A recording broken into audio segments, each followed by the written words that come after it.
Hello, welcome to Memorial Cooking Innovations. I'm Leanne Anderson, registered dietitian and certified diabetes educator with the Polk Education Center. And today our guest chef is Megan. How are you, Megan? I'm good. How are you? Good. Thanks for joining us. This is a first of a two-part series for the summer edition of Memorial Cooking Innovations. With it being summer, there are lots of hungry children and teenagers at home. So I thought, why not let them get in on the action in the kitchen?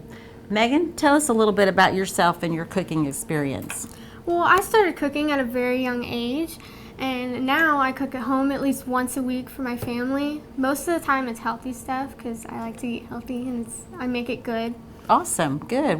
Where do you usually get your recipes? I usually get my recipes online, but I also have an old cookbook, a family cookbook that's from my great-grandmother that I use a lot of recipes from there when it's an event and stuff.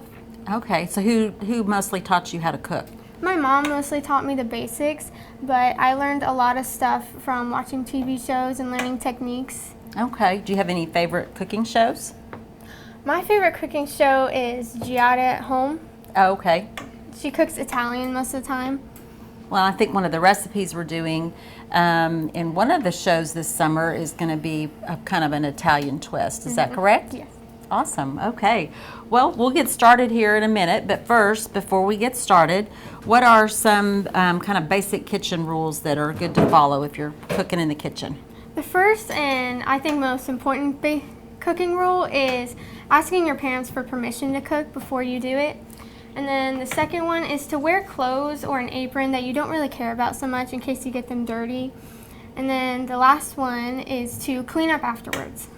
Very important. Last but not least, that includes putting all your ingredients and your equipment away, washing the dishes or at least putting them in the dishwasher, and wiping up the counters and any surfaces that you got dirty.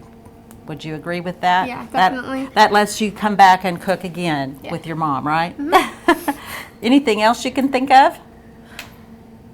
Maybe probably need some towels to clean up our mess afterwards. Always have a towel or something wet or moist to clean up any spills that you make. Right, because you never know when you're going to tip over the cup of milk or drop an egg on the floor. You know, that's all happened to us. Okay, so we were talking about cookbooks. I brought one that has the recipe for banana bread that you're going to show us how to make. The sign of a good used cookbook, there's lots of splatters. This is a cookbook I've had. I think my grandmother gave this one to me when I went off to college, so it is pretty old. And you brought a couple that you use. So is this the one your great-grandmother gave you? Yes, most of her recipes are her own recipes. And Okay. Most of them are desserts and they're very good. What's your favorite one to make out of there? Probably chocolate pie. Okay. Yeah, nothing beats a good chocolate pie. May not be the healthiest, but you got to have some good stuff every now and then. All right, so I said I would kind of walk you through to remind you what the recipe entails. When we start cooking a recipe, what are a couple things you want to do first before you ever get started? Maybe get all your ingredients together so you know you have everything in case your mom forgot to get flour at the store or the baking powder. That's important. And also you want to make sure you read your whole recipe so you know everything that you're going to be doing. Right. Kind of walk yourself through. So to get started, we preheated the oven to 350. The next thing you want to do is spray that loaf pan with the cooking spray. And we like to use this pan with the flour or any other brand of baking spray because it has the flour and the fat in it, so your bread doesn't stick to the pan. Just kind of a light coating. That looks good. And then we'll measure the dry ingredients in the bowl. And let's see, it says 3/4 of a cup of white flour and then 3/4 of a cup of wheat flour. And we're adding the wheat flour to add some more fiber, and it also gives the bread kind of a nuttier flavor. So that's a 1/2 cup measure, and then another 1/4. That gives you 3/4 of a cup. And that's the wheat flour, or the white flour.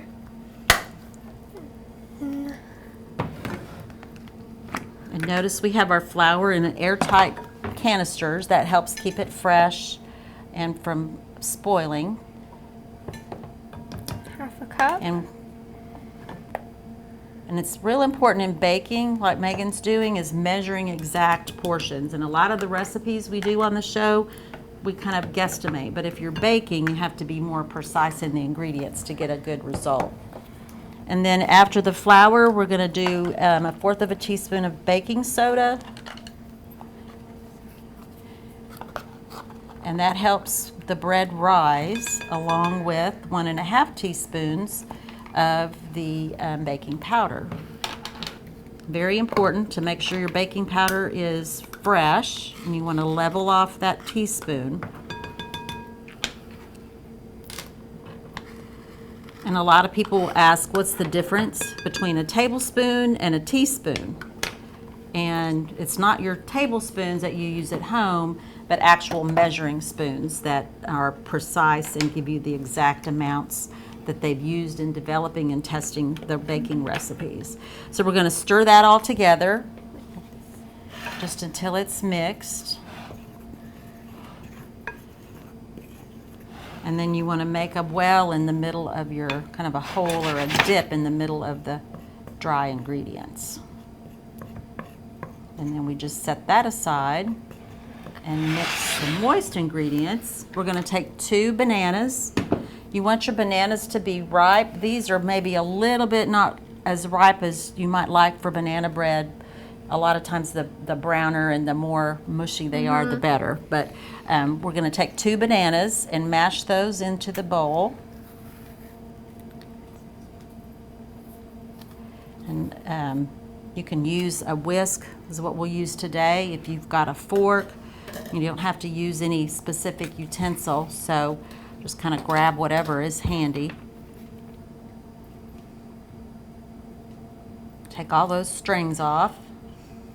And the great thing about banana bread is too, the longer it sits after you bake it, the better it tastes. And by adding the fruit and the wheat flour, you don't have to add much sugar. This recipe only calls for 3/4 of a cup. And it's so much healthier than, say, a donut or some of the little frozen pastries or Pop-Tarts, because you've got the fruit and the fiber with much less sugar and calories. So you're not only getting healthy ingredients, but fewer calories as well. Okay, Megan, so those look like they're mashed up pretty well. So what we're going to add next is 3/4 of a cup of sugar, kind of the common theme. Oh, that's salt. You know what? Add that. There's the sugar. 3/4 of a cup of sugar. We're kind of in equal portions. Again, leveling that measuring cup off.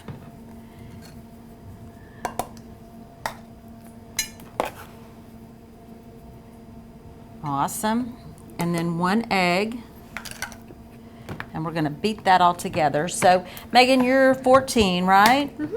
So this is a pretty easy recipe. You probably have made banana bread years before this, I'm guessing. So it's a pretty good, easy recipe for kids to start out with. You know, they might need a little bit of supervision the first couple times, but once you get the basics and have practiced a recipe a time or two, it usually gets pretty easy. Now, have you ever done 4-H or any cooking competitions? No, actually. Have you thought about doing any? Yeah, I actually really wanted to, because one of my friends does cooking and 4-H and stuff, and it seems really fun. Yeah, I was in 4-H many years ago, and we used to practice our recipes over and over until you had apple crisp or some kind of oatmeal cookies over and over again until you had them perfect. Mm-hmm. So I think that's ready to add to our dry ingredients. And so we're just going to pour all that in at once and mix it up.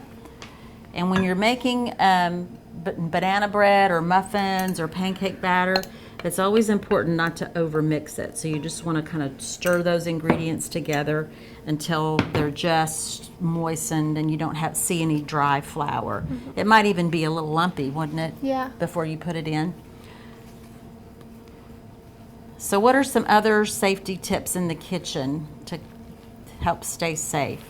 One is to always, when you're using anything that's hot, use these that'll kind of protect your hands from burning yourself. Okay, yeah, even if you think it's not that hot, you want to be better to be safe than sorry with the kitchen, because burns are no fun. Have you had any kitchen disasters? One time I was making chocolate chip cookies with my brother and we didn't put enough flour. So when we put the pan in the oven, it kind of oozed all out of the pan and onto no. the bottom of the oven. That was not good. Yeah, we had to clean it up after. It was a mess. Okay, that looks good. I'll get this pan over here for you, and we'll spoon it gently into the pan. And the more you handle bread dough and things like this, the more tough it can get. So that's why you want to be very gentle, so to speak, with your bread batter. I guess one of my disasters that I remember, my mom came into town and I was baking and doing all of this, and I made this wonderful raspberry coffee cake, fresh raspberries, the whole 9 yards. And I was also cooking other food, and I took the coffee cake out of the oven and set it on a burner that was hot, and it burned the bottom Oh, of the wow. of the coffee cake. So that was one of my more memorable disasters. Wow. Any other safety tips you can think of? Of course, with this, we're not using any knives, but and we'll talk about that here in a little bit. Is anytime you use a knife, you want to be very careful. And younger kids should have help with knives. There you go. Okay, it's almost all out. There we go. Just a little bit. Okay, and then if you just kind of shake the pan a little bit, that levels it out, and then we'll just stick it in the oven. When you are baking in the oven, you want to make sure that your rack is in the middle. That way all the heat circulates evenly through your product. And then we're going to let that bake for about 45 or 50 minutes. Okay. All right.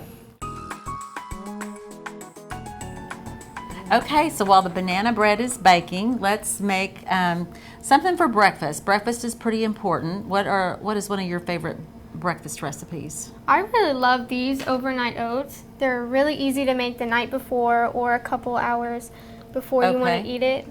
They're Okay. Very simple. Great. So first we do a half a cup of oatmeal, right? And so this is something that doesn't require any cooking, so it's something even younger kids can do. And your mom can help you the night before, and she can grab one on her way out the door if she's going to go to work and not have to spend any time making breakfast. So a half a cup of oats, and then we're going to put a little bit of milk. It's going to be 2 tablespoons of milk. So this again is another recipe that has some good fiber and good nutrition. There's fiber in the oats, a little bit of calcium in the milk, and we're going to add some yogurt later. Now breakfast is really important. All of the studies show that starting your day off with a good breakfast helps control your weight. If you're in school and studying, breakfast significantly helps improve your performance in school. So even in the summer, if you're doing any summer classes or that summer reading we're supposed to do, starting off with a good breakfast is going to be important. And then the flax seed, that's another ingredient that's going to add some fiber. So we want a tablespoon of the flax seed. I think, yeah, or 3 of those. Yeah, 1 of those.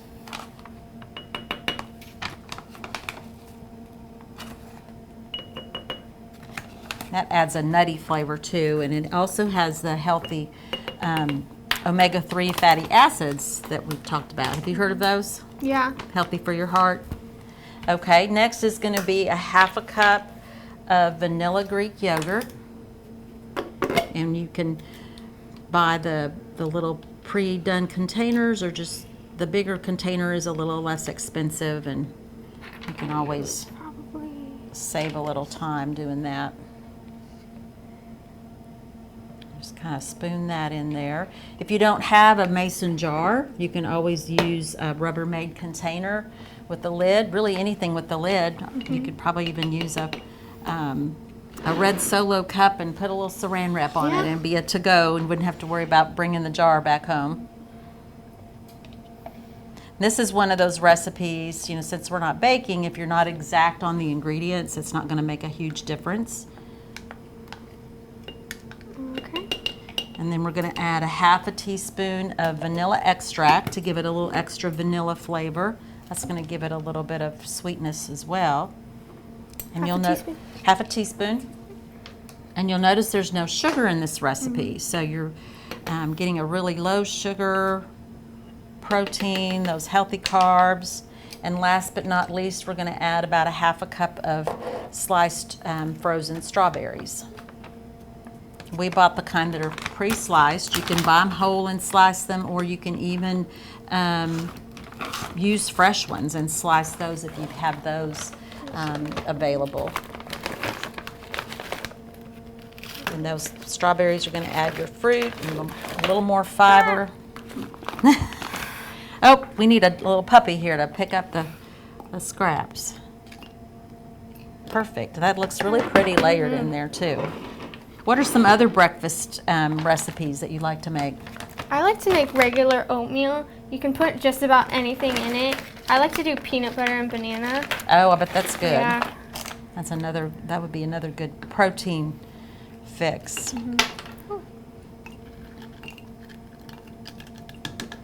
Another easy recipe to do with breakfast is to get the little frozen waffles. Yeah. And you can toast those in the toaster and then put a little cream cheese or peanut butter and top it with some fruit, and that's another easy recipe.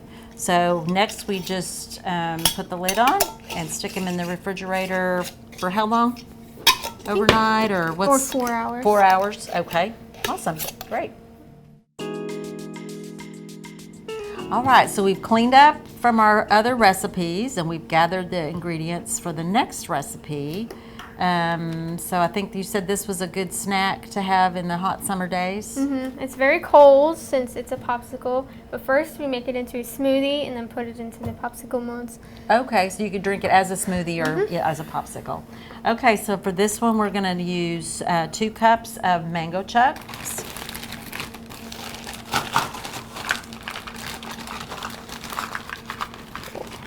And these are frozen with no added sugar. Lots of good vitamins, and these are really yummy just eaten straight out of the bag. I sneaked some of those earlier. And then a cup of frozen pineapple chunks. And this is a good source of vitamin C and some fiber as well. And the reason we talk about fiber is it does help fill you up and it helps control blood sugar and cholesterol levels. So, Maybe a couple more pieces. yeah. I can get it. I have to No. get the bag on the frozen together. That looks good. All right, and then the next thing is 1 ripe banana. So I've got 1 banana left over here. And just kind of break that off into chunks will help blend it a little bit smoother. Now, what's one important safety or kitchen rule for using a blender? Make sure you put the lid Put the on. lid on, right. I think everybody's had one of those episodes. Ugh. Okay, now we need to add a little liquid. So about 1/3 cup of orange juice. And that adds a little more vitamin C. And then we're going to add a cup of water. We've got one of these little water bottles. It's exactly a cup, Very convenient. but you can just use tap water at home. And then to give it a little creaminess, 1/4 cup of plain Greek yogurt.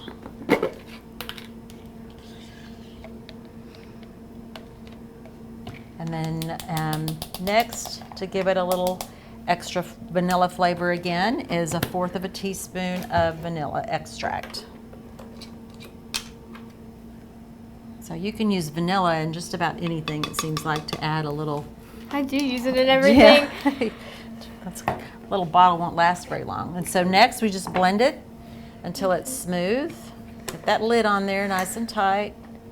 And blend. Usually there's a milkshake. Depends on your blender. This one has Liquify? several different. Yeah, Liquify I think is a good one. That looks like it's pretty smooth. Maybe take that spoon over there and see if it's kind of mixed up there. Looks like it is though. Yeah. I Okay. don't see any chunks. All right, so now we just pour it into these pops. You can get these pops or anything similar, usually at one of the little dollar stores or big box stores.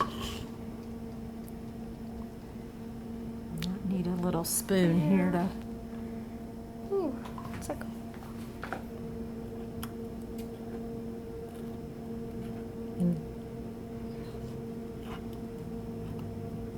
Get those in there. I might be filling them a little bit too full, but it's whenever you freeze things, they do tend to expand a little. But we'll just get a little extra. ooh, So you that could was always very make this recipe and have part of it as you make it as a smoothie, and then any extra make the pops.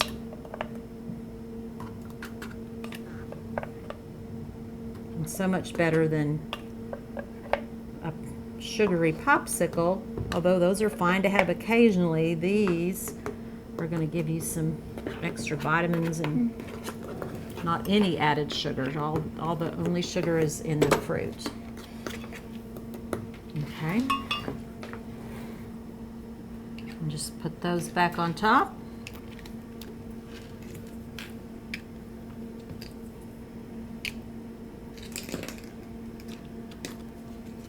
Here's where those towels come in handy to kind of wipe the extra off of there.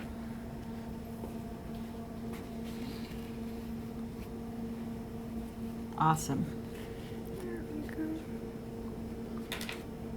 And then those just go in the freezer, right?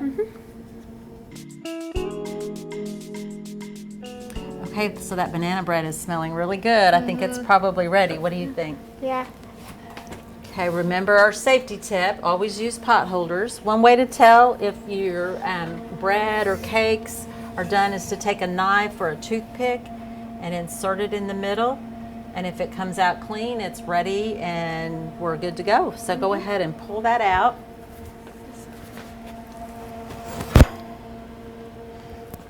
And the crack in the middle, that actually is a good thing when it comes to banana bread. A lot of times that's a sign of a bad cake, but with banana bread, that's actually a good thing.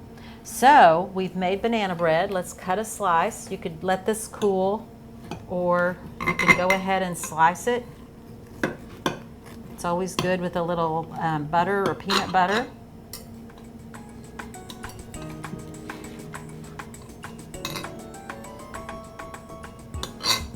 It's hot.